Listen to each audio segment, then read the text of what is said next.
दो आदतों ने मेरी लाइफ को काफ़ी आसान कर दिया। पहली आदत लिखने की और दूसरी जो मैं लगभग हर वीडियो में आपके साथ शेयर करती हूँ। जाने अनजाने हम न चाहते हुए भी कुछ बातों का टेंशन ले ही लेते हैं। दुविधा तो इस बात की होती है कि जिस बारे में हम इतना ज़्यादा सोच रहे हैं, इतना टेंशन लेना सही भी है कि नहीं, क्योंकि जो भी हमारी प्रॉब्लम्स हैं उन सभी का सॉल्यूशन सिर्फ़ और सिर्फ सबसे बेटर हमारे पास ही होता है। क्योंकि अगर हम किसी से राय ले भी लेते हैं तो उसकी जो पहले की जो चीज़ें हैं उससे जुड़ी हुई या फिर उसके आफ्टर इफ़ेक्ट्स हैं, उन सब के बारे में सिर्फ़ और सिर्फ हमें ही पता होता है डीपली। तो लाइफ में कई ऐसी चीज़ें होती हैं, कई ऐसे प्रॉब्लम्स होते हैं, कई काम होते हैं जिनको कि लगता है इन्हें करना ही है और इन्हें नहीं करने से हमें कई तरह की दिक्कतें होती हैं और स्ट्रेस भी फील होता है। तो ऐसे जो भी प्रॉब्लम्स हैं सबसे पहले उन्हें आप नोट कर लीजिए, या फिर ऐसे जो भी काम हैं उन्हें ज़रूरी करना ही है इस टाइम पर, और उसके बाद करने पर ना उनकी कोई वैल्यू नहीं रह जाएगी या बहुत कुछ बिगड़ने वाला है। तो उनको एक रजिस्टर में, छोटी डायरी में, कॉपी में आप नोट ज़रूर कर लीजिए। और उन्हें नोट करने के बाद जैसे ही वो काम हो जाते हैं उन पर टिक लगा लीजिए। और दोस्तों यकीन मानिए, ये लिखी हुई चीज़ें और काम करने के बाद उस पर लगाया हुआ टिक हमने काम में जितने भी एफ़र्ट्स लगाए हैं, जो भी सेक्रीफाइसेस किए हैं, उन सभी चीज़ों की गवाही देती है। मेरा नाम है भारती मेघानी और मैं अपने चैनल भारतीज़ कोजी लाइफ पर आपके साथ शेयर करती हूँ कुछ useful kitchen tips, home decor videos और भी बहुत कुछ। तो फ्रेंड्स, अगर इस वीडियो में आपको कुछ भी इंफॉर्मेटिव टिप्स लगती है तो प्लीज़ वीडियो को लाइक करके मुझे मोटिवेट ज़रूर कीजिएगा, ताकि आगे भी मैं इसी तरह के नए नए कॉन्टेंट्स आपके लिए लाती रहूँ। तो चलिए स्टार्ट करते हैं आज का वीडियो। किचन काउंटर टॉप हमेशा ही क्लीन रखने के साथ साथ यहाँ पर खाली स्पेस रहे, इस बात को निश्चित करती हूँ, क्योंकि यहाँ पर कोई भी चीज़ अचानक से भी हम रख लेते हैं। जैसे बच्चों ने बिस्किट का डब्बा खोला, उठाया और वहीं रख दिया। मार्केट से कुछ सामान कोई भी लाया घर में और यहीं पर लाकर रख दिया। किसी ने फ्रूट्स काट कर और प्लेट वहीं पर छोड़ दी। कहीं से प्रसाद मिल गया तो आधा खाया, आधा वहीं रखा रह गया। ऐसी बहुत सारी चीज़ें हैं जो कि अचानक से हम किचन के प्लेटफॉर्म पर रख लेते हैं। तो पहले से ही अगर बहुत सारा वहाँ पर जगह फुल रहेगा तो बिल्कुल भी किसी भी चीज़ के लिए जगह नहीं होती है, और रख भी लेते हैं तो बहुत ज़्यादा हौच पौच हो जाता है। तो ये निश्चित कर लेती हूँ कि वहाँ पर काफ़ी सफिशिएंट जो है जगह खाली रहे। तो ऐसे में कुकिंग के लिए मसालेदानी, चकला, बेलन और आटा लगाने के लिए जो आटन यूज़ होता है उसका डब्बा, चाय, घी, तेल, शक्कर, इन सब के छोटे छोटे जो जार होते हैं उनको रखने के लिए किचन के एक ड्रॉर को ही यूज़ कर लिया है। तो आप भी इसी तरह से किसी ड्रॉर में या फिर किचन के किसी भी एक कबर्ड में एक स्पेस को इन सब चीज़ों के रखने के लिए यूज़ कर सकते हैं, जिससे कि किचन के काउंटर टॉप पर काफ़ी ज़्यादा स्पेस खाली हो जाएगा। आटे के लिए मैं इस तरह से एक डब्बा यूज़ करती हूँ, जिससे कि बार बार प्लेट में आटा निकालना ना पड़े। मिक्सर ग्राइंडर को भी पहले मैंने अलग से एक जगह पर रखा हुआ था, एक ड्रॉर में, लेकिन क्योंकि ये बहुत ज़्यादा भारी है इस वजह से इसको मैंने फिर किचन के काउंटर टॉप पर ही रख लिया। लेकिन इसके नीचे की जो ग्रिप आप देख रहे हैं, इसकी वजह से इसको एक जगह से दूसरी जगह पर शिफ्ट करने में काफ़ी ज़्यादा प्रॉब्लम आती थी। तो इसके लिए मैंने यूज़ की है इस तरह की एक बास्केट, छोटी सी ले ली है। तो इसमें ही मिक्सर ग्राइंडर को यूज़ करती हूँ और इसमें ही रखी रहती है, और जो भी थोड़ी सी गंदगी जैसे गिरती है नीचे कुछ भी ग्राइंड करते समय तो इसी में ही गिर जाती है, और इसको वॉश करना काफ़ी इजी हो जाता है। फटाफट से इसे वॉश किया और रख लिया। इस बास्केट की वजह से मिक्सर ग्राइंडर को यूज़ करते समय या उसे क्लीन करते समय आगे या पीछे मूव करने में काफ़ी ज़्यादा हेल्प हो जाती है, और इससे जो नीचे गंदगी ज़्यादा गिर जाती थी वो भी इस बास्केट में गिर जाती है। तो प्लेटफॉर्म भी फ़िलहाल के लिए तो साफ़ रहता है, और उसके बाद जब भी मुझे फ्री टाइम मिलता है मैं इस बास्केट को और फिर मिक्सर ग्राइंडर को अच्छे से साफ़ कर लेती हूँ। इसे बिल्कुल पानी ज़्यादा नहीं लगाती हूँ, लेकिन जहाँ पर गहरे दाग हैं और स्पेशली कभी कभार इसकी वायर पे भी काफ़ी गंदगी लग जाती है, तो इसे अच्छे से क्लीन करके और उसके बाद इसे सूखे कपड़े से पोंछने के बाद रख देती हूँ। मिक्सर ग्राइंडर को बाहर से तो साफ़ कर लेते हैं, लेकिन इस तरह से ये मोटर वाले पार्ट्स जो है ना साफ़ करने में काफ़ी ज़्यादा दिक्कत आती है। तो एक DIY ब्रश मैंने घर पर ही रेडी कर लिया। एक नया छोटा सा ब्रश मेरे पास रखा हुआ था, तो उसको मैंने इस तरह से उसका जो ब्रश वाला साइड है वो मैंने इस तरह से थोड़ा सा चाकू को गर्म करके हटा दिया और यहाँ पर मैंने ग्लू गन की हेल्प से इसे स्टिक कर लिया। ग्लू गन में इस तरह से आप देख रहे हैं कि इस तरह से एक रिफिल डली हुई है और इसे यूज़ करना काफ़ी ईजी है। काफ़ी DIY वाली चीज़ों में भी ग्लू गन का यूज़ करती हूँ। तो इस ब्रश के कटे हुए हिस्से को मैंने इस तरह से इस पर जोड़ दिया। थोड़ी देर से आप इसे यूज़ कर सकते हैं जब ये अच्छे से ड्राई हो जाए। तो बस, और इसके कॉर्नर्स पे भी अच्छे से मैंने ग्लू गन से चिपका दिया है ताकि इसकी जो मजबूती है थोड़ी सी बढ़ जाए। और इसे अच्छे से ड्राई करने के बाद ही यूज़ में लाना है। थोड़ा सा आप प्रेस कर लीजिए और रेडी है आपका ये DIY ब्रश। इस ब्रश को किसी भी डिटर्जेंट में या विम बार में डुबो लीजिए और मिक्सर ग्राइंडर के जार हो गए, ये कील वगैरह आप देख रहे हैं, नीचे जो जॉइंट्स है वहाँ पर या फिर किसी भी पतले वाले पार्ट्स में आप इजीली सफाई कर सकते हैं। थोड़ा सा पानी डाल देती हूँ और इसको अच्छे से रब करने के बाद ये बहुत ही अच्छे से क्लीन हो गया है। इसी तरह से इस मोटर वाले पार्ट को भी मैं इस तरह से क्लीन कर लूँगी। बहुत ही यूज़फुल टिप है, आप एक बार ट्राई ज़रूर करना, इसमें कोई भी खर्चा नहीं लगता है। आप चाहें तो किसी ओल्ड ब्रश का भी यूज़ कर सकते हैं। मेरे पास ये न्यू ब्रश रखा हुआ था और बहुत ज़्यादा ख़राब चीज़ें मैं हटा देती हूँ क्योंकि नेगेटिविटी फैलती है बहुत ज़्यादा पुरानी चीज़ों को यूज़ करने से। तो बहुत ज़्यादा खर्चा नहीं आता है, सिंपल 10 या 15 रुपये का कोई भी एक ब्रश ले लें, उससे आप बनाएं तो काफ़ी अच्छा लगेगा। और देखिए ज़रा सी देर में ये बहुत ही अच्छे से क्लीन हो गया है।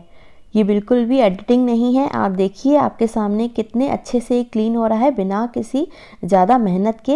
ये जार भी अच्छे से क्लीन हो गए हैं। अब इसके पीछे वाले जो पार्ट्स हैं ना वो मैं आराम से बाद में क्लीन करके आपको एक बार इनका भी रिव्यू ज़रूर दिखाऊंगी कि किस तरह से साफ़ हो गए हैं। और इस तरह से ये देखिए पतले वाले जो जगह है जहाँ पर ईज़िली हमारा हाथ भी नहीं जा पाता है, वहाँ पर भी ये अच्छे से क्लीन कर रहा है। तो फ्रेंड्स, अगर वीडियो हेल्पफुल लग रही हो, अगर ये टिप भी आपकी थोड़ी सी हेल्प की हो तो प्लीज़ लाइक करके मुझे मोटिवेट ज़रूर कीजिएगा। और बस ये मिक्सर ग्राइंडर को अच्छे से क्लीन कर लिया है और इस बास्केट में रखने के बाद इसे यहीं पर ही कॉर्नर में रख लेती हूँ। जब भी ग्राइंड करने का काम फिनिश हो जाए तो इन जार्स में थोड़ा सा पानी डालने के बाद इसे ऐसे ही चला लें, तो इसमें जमा हुई गंदगी अलग हो जाएगी और फिर उसके बाद उसे वॉश करके अच्छे से सुखा कर रख लें।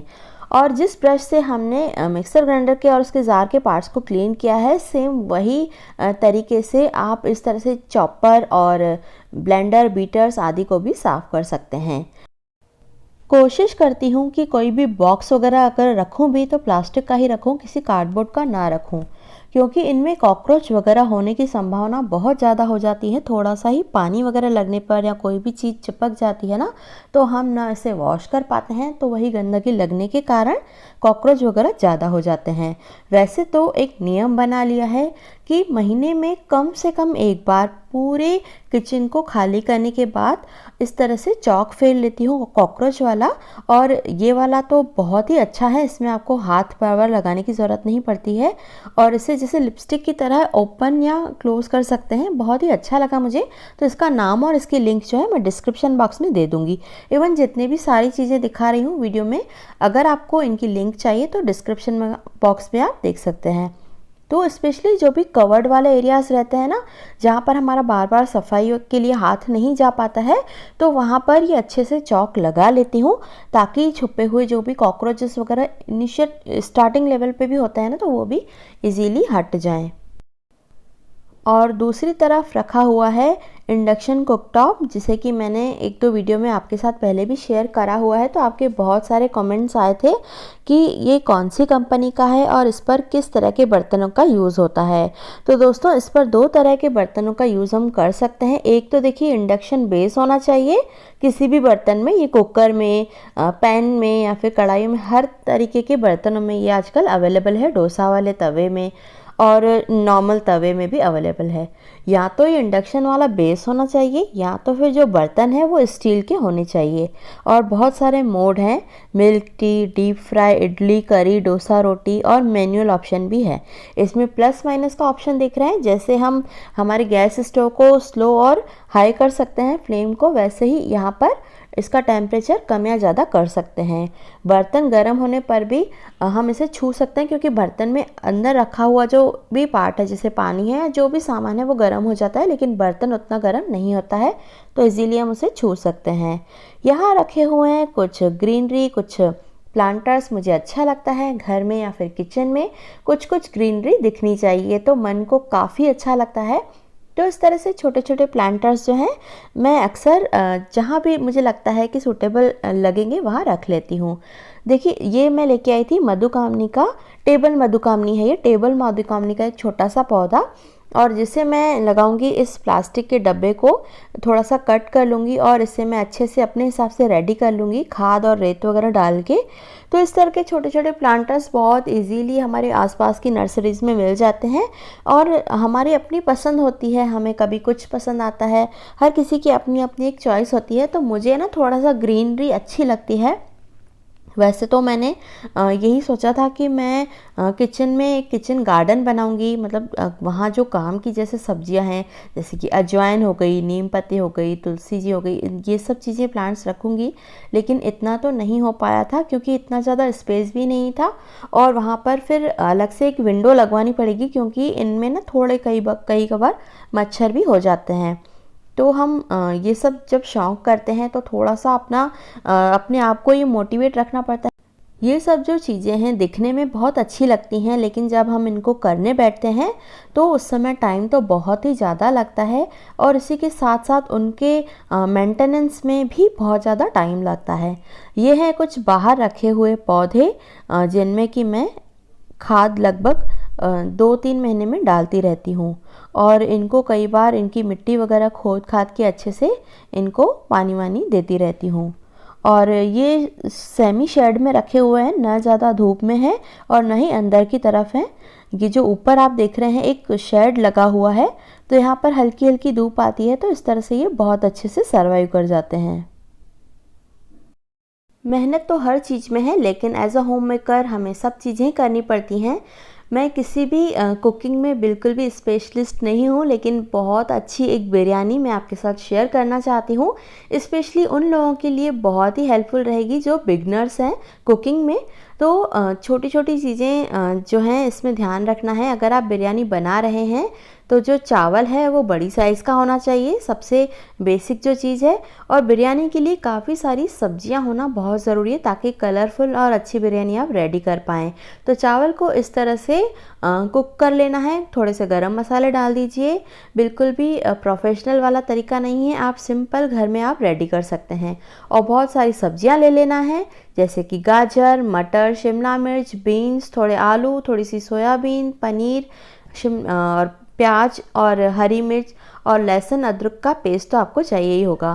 तो इस तरह से बहुत सारी सब्जियां हैं, इनको एक बड़े से बाउल में ले लीजिए। जितनी भी सब्जियां हैं उनको एक ही बार में ले लीजिए और उनमें थोड़ा सा दही डाल दीजिए, और इसी में ही सारे मसाले डाल दीजिए, जैसे कि नमक, मिर्च, थोड़ा सा धनिया, गरम मसाला, कसूरी मेथी और थोड़ा सा बिरयानी मसाला भी इसमें डाल दीजिए। थोड़ा सा नींबू डाल दीजिए। नींबू चाहें तो आप चावल जैसे हमारे कुक हो रहे हैं उनमें भी डाल सकते हैं।